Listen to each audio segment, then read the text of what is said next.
We'll be talking about specifically my mortgage stress models and all of the things that I've been working on over the last few days. Quite a complicated process at the end of each month to take all the survey data and then run it through and get the results, but that's all done now, so I'll be able to share some of that with you today. Now, just for those of you who may not remember, this is the way the model works for me. So I use my survey groups and other information to be able to put into my core market model, and that drives all the research that we do, including the mortgage stress modeling. We're running rolling weekly household phone surveys as part of the Omnibus survey, so this data is very current. And we can slice and dice the data, as I often say, like a Rubik's Cube, if I could say it. And we can also then think about scenarios, how things are going to play out, and the way it works from this point. Now, the point about our core market model is we look at mortgage stress, the trajectory of prices, the buying and selling intentions, the migration data, the economic data. We bung them into the core market model through our scenarios, and then we can calculate at a postcode level and rolled up to region, state, and all Australia some scenarios as to where things might be headed. So we have 3 scenarios, the best, base, and worst case scenario. I'll talk more about that a little longer. Now, also just let me say before I go on that if you are interested in a particular confidential conversation with me about a particular suburb, I do that through my one-to-one service. I can't give financial advice, but I can look at the underlying data, and I can look at things like stress, home price trend data, and look at a view of where the prices might be going. You can book a time now for a Zoom or phone discussion up to an hour, and there is a fee involved because there's quite a lot of work to put it all together. I'm quite busy on this at the moment, so typically booking 3 to 5 weeks out. And if you want to know more about that, if you go onto the DFA blog, the link is below, you can actually contact me by the blog, or you can go direct to the DFA one-to-one tab and get the information there. Now, let me just talk about stress now and the definition of it. This is really important because, of course, there are lots of different definitions from 30% of income or taxable income through to underwriting metrics like Roe Morgan uses. They think there's about 1 million households in stress. But we define stress in cash flow terms, money in, money out. If households have more outgoings, excluding one-off discretionary items and income, we define them as stressed. If they have a mortgage, they are in mortgage stress. If renting, they're in rental stress. Investors with cash flow pressures are identified as stressed investors. And we also aggregate the data to estimate total financial stress at an aggregate level. And we can express it as a percentage of household, and the count, we think the latter is a better measure. And the reason for that is that the count gives you a quantum of the problem. If you have a very small postcode with a high level of stress, you have a high percentage but a small count. So it's less relevant than a large number of people in a particular area. So that's why we do it like that. So let's now go to mortgage stress in November 2022. This is the latest data out of the model. And it's worth just highlighting first, rental stress. Come back just a little. It's at 60.85% of households. The reason it's come back is, one, people have actually switched to cheaper renting by moving into less salubrious apartments. Secondly, there was wage rise increases in the low-paid group, many of whom are renters, and that's now come through. And thirdly, there is more hours being worked and people are less ill than previously. So that's put the stress down slightly, but it's still massively high at 60.85%. Now, mortgage stress has gone up again. It's now at 45.8% of all borrowing households. And if you go back to February 2020, that was before COVID hit, it was at 32.9%. And you can see the long-term trend. Back over there in the year 2000, it was below 10% pretty much. So we've seen a regular climb, and that's, of course, because mortgages have gone up relative to income dramatically. Oh, and by the way, the household debt ratio from the RBA is 187.5. That's as at June and July. It'll be updated eventually. But, of course, that is a bit misleading because it includes all households, whether they've got debt or whether they haven't. It includes SMEs. The truer number is multiplied by 3 because a third of households have a mortgage, so it's nearly 3 times that, which is, close to 6 times, 5 to 6 times typical debt to income ratio, which is what I'm seeing in my models. Now, here is the data for November. And I'm showing here the total households, so 9.7 million households, the total in mortgage stress at 1.7 million, the total in rental stress at 1.88 million, and then we've got the breakout by stressed investors and financial stress. That's the total aggregate. And you can see here we've got 45.77% of those in mortgage stress, which is 1.7 million. And we've got 60.85% of rental stress, which is 1.88 million. And then we've got some investors who are stressed, and we've also got overall financial stress at 43.5, which means that about 4.2 million households out of 9.7 million have some financial flow issue based on our definition. Now, where I've shown the yellow, this is an increase from last month. So you can see there that in the ACT, the New South Wales, NT, Queensland, South Australia, and Western Australia, there were increases. There were slight decreases in Tasmania and Victoria. For rental stress, there were increases in New South Wales, the NT, Queensland, and Western Australia. For investor stress in New South Wales, in Queensland, in Tasmania, in Victoria. And in financial stress, an increase in the ACT, the NT, Queensland, and Western Australia. Now, we can also look at it by segment, and this is quite an interesting view as well, because it gets into the heart of how different cohorts are behaving. The most stressed group, from a rental perspective, are actually the multicultural establishment. They're the first generation Australians, so the new migrants, effectively, many of whom rent initially.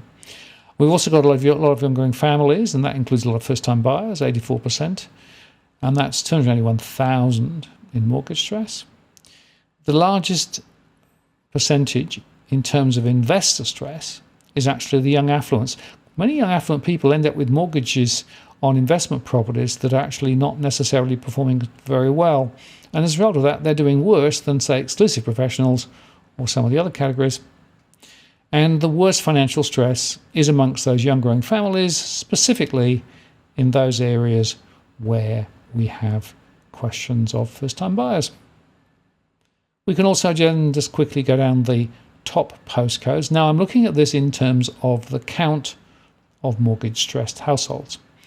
So the postcode with the most stressed households is in 2170. That includes Liverpool and places like that. Then we go to Campbelltown 2560 with 12,100.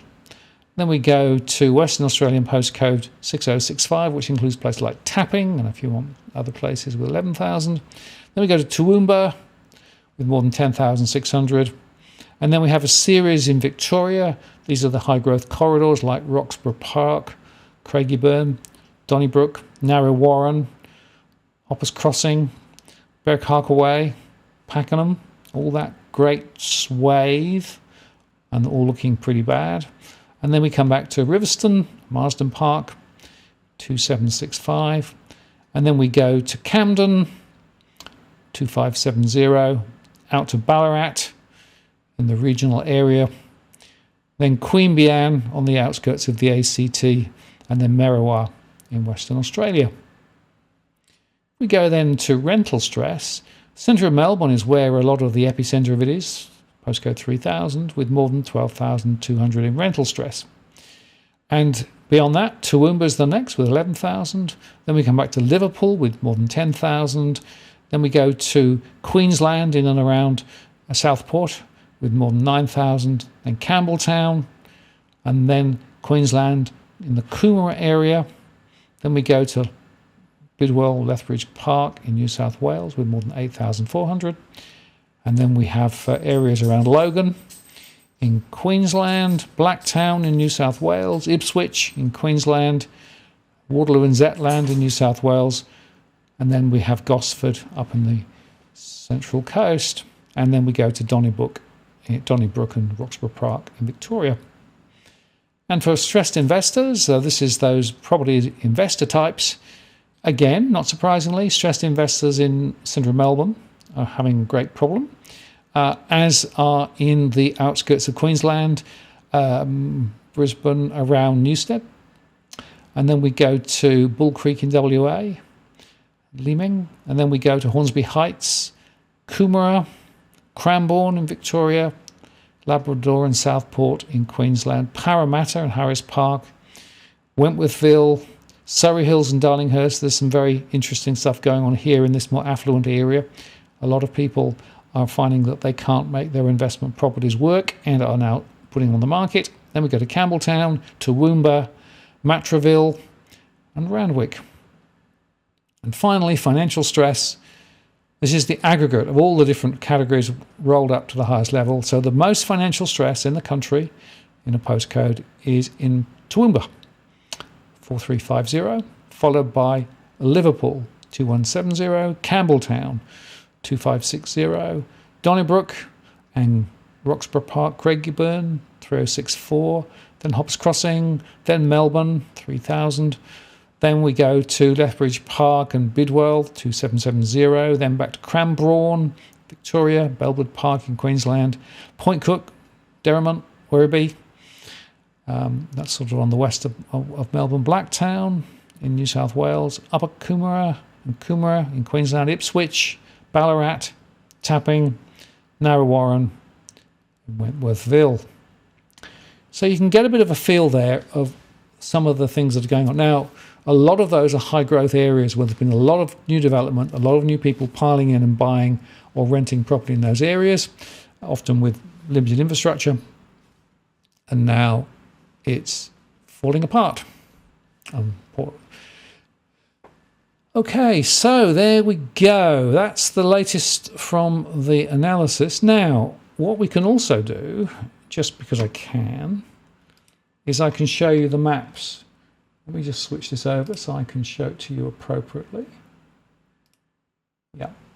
So this is the map of areas around Liverpool and towards Sydney. If we come out just slightly, you can see here, as always with these maps, what we have is the count, with the red being the highest count, more than 8,000, and then the blue is the lowest count. So you can get a bit of a sense of what's going on. And, you know, as you pull out, you start to see considerably red areas in Western Sydney. There are a few pockets closer in, not necessarily so many, but enough to sort of know that you've actually got a few issues. But you can see here, from the hills to the north, down through Liverpool and places like that, Campbelltown, and so it goes on. And my point here is this now gives us quite a good indication of where some of the price falls will be most significant going ahead. Now, we can, of course, look not just in Sydney, but we can go to, let's go to Queensland, shall we? Go to 4,000. Right, so we start there in the centre of Brisbane, and we can pull out, as we always do. And as we do, again, you can see the same old, where effectively you start to see some hot spots. Hot spots to the south of Brisbane, towards Camp Hill. Hot spots also as we move further out to the north and to the west. And then we start seeing places like Ipswich. And if we pull out a little further, we can start seeing even down towards the Gold Coast, we have a few issues too. Now, obviously, the total population density is lower here, so that means that we don't have quite so many really dark areas, but nevertheless, it's quite significant. And I will just acknowledge that super chat. Thank you so much. I really do appreciate it, and glad you found the information really helpful. And I will also, just from Jason, whoops, try again. Missed it. Try again, Jason. Try again. Okay, what's happened with that? Yes. How does Brisbane look? And do you track insurance costs in your data? Yes, I do. So we do have insurance as a category of costs. And there is, of course, as you said, the Olympics sloshing around in the background. I have to tell you, though, that the more recent issues with regard to the flooding are more significant at the moment. Thank you for the super chat.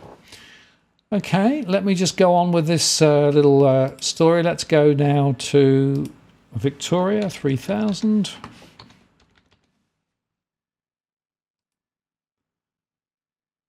Okay, so the same journey. We start in the centre of town and draw out the view, and immediately we start seeing red patches as it drops out. So 3029, 3064, and then these areas to the west. And you can soon start to see that there are significant areas, particularly around here beyond, down along those high growth suburbs. And then of course we've got areas around Wyndham and to the north as well. And if we pull out a bit further, we then start to see Ballarat and other regional areas come in as well. So it's a real hodgepodge, but there is a bit of consistency, particularly in some of those areas. But again, closer in, if you look around this area here, there are still quite a few issues too. Now, what we can then do is go to Adelaide, 5000. Again, just because I can.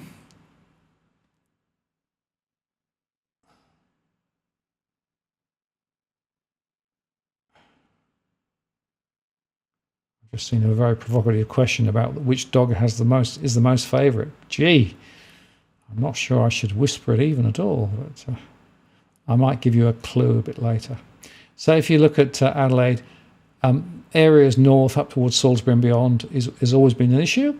And we're seeing some areas to the south as well. And as you pull out, you can sort of see a few hotspots around the place.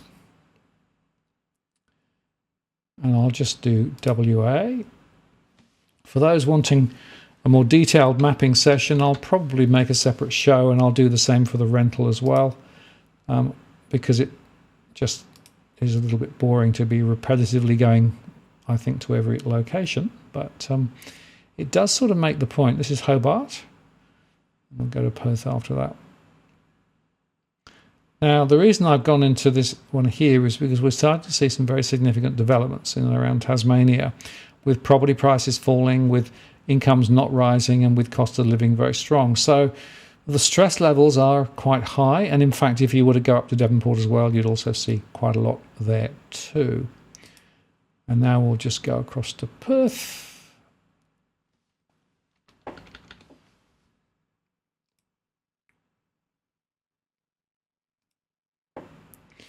And it's the same old with Perth. You know, there are a few hotspots closer into the centre of town, but as you pull out, you can see to the north and to the south in particular, the hotspots start to get quite coloured up. And as you go up the coast and down the coast, Wanneroo is a significant hotspot, as you can see there. So you can see closer in, it's around Subiaco, it's not too bad. But when you actually look for the north, or indeed further south, down towards Rockingham Way and beyond, Mandurah, you can see that the numbers are, significant enough to be troublesome. And if you go inland towards Armidale there as well, there's still quite a lot of numbers that are concerning. So that gives you a bit of a sense of what's going on with the stress mapping. 007, 007. And I do recommend this for people who've got issues with debt burden that they can't cope with. They are extremely well qualified, and they go out of their way to help. So make a note of that if you've got financial pressures. What I generally say to people is, if you've got this building, you've got to understand where you are. So build a cash flow so you can see where the money's coming in and where it's going out. Then secondly, make sure that you understand what is critical. So prioritize the right things and then start working through it. Looking at high debt, interest rate debt first, looking at the other things. There are various mechanisms that can be used. But you see, I don't think this is going to get easier because, as I said earlier on, this is going to flow through and it's going to create more pressure for more people. And therefore, it is very important that you start taking actions now. And as I said, I was doing an interview on the radio earlier and I said, if you actually know next year that your fixed rate's going to go up, start planning for it now. Put some money aside into an offset account or into a savings account ready for that. So you've trained yourself to be ready for that significant uplift when it comes. There are things you can do, but don't ignore it because it's going to get more difficult ahead. We're going to see more people struggling. The data is quite clear, I think, that this is going to be a significant pressure. I just wanted to highlight that I do have some scenarios overall. So this is actually looking at how it plays out for houses over the next 3 years at the Australia level. So if we get a best case, then, you know, over the next cumulative 3 years, hardly any falls, but it could be a lot worse. Units behaving not quite so severely because it didn't go up as much. So that's coming out of the model at a sort of an aggregate level rather than the individual postcode levels, but it's the same modelling principles. This is Martin North from Digital Finance Analytics, signing off. Cheerio.